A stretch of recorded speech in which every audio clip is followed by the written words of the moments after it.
Dân là cháu mà chứ. cháu à, chú chung à.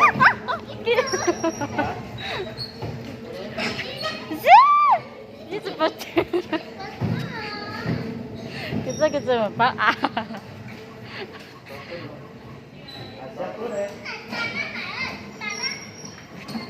Chứ gì.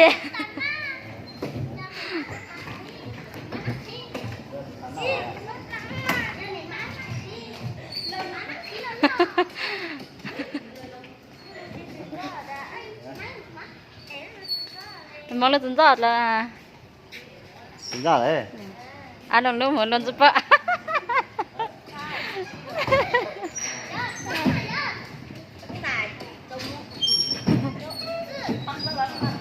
xem phút chưa xem giờ Cái từ lúc đó một chút tao này cái sao Đừng có thả chân ra để đi.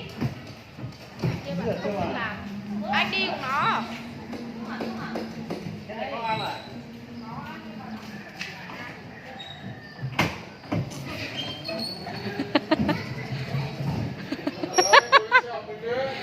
gì chứ bấm. Mình mà đi không hết giờ. Cố lái đi.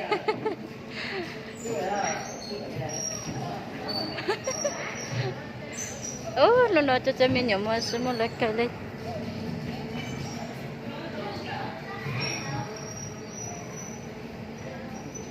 Cái từ lúc đó là tao.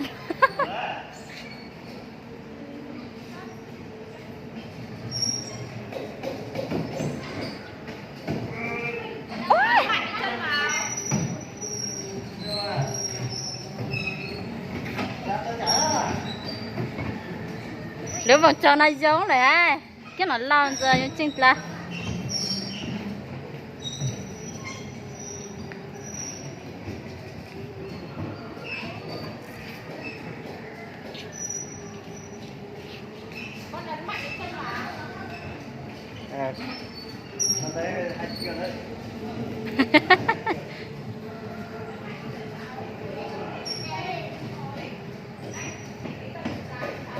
để nó cho tôi tốn xài đó.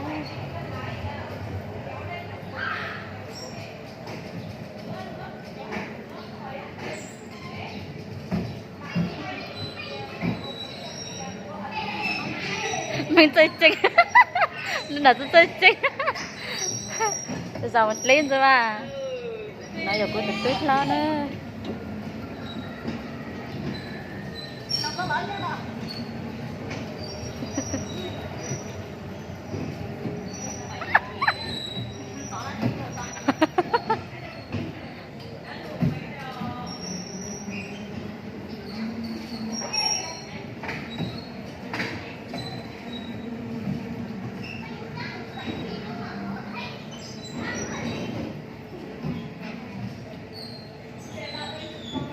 mà cho con lợn chết chôn đấy cái suy gì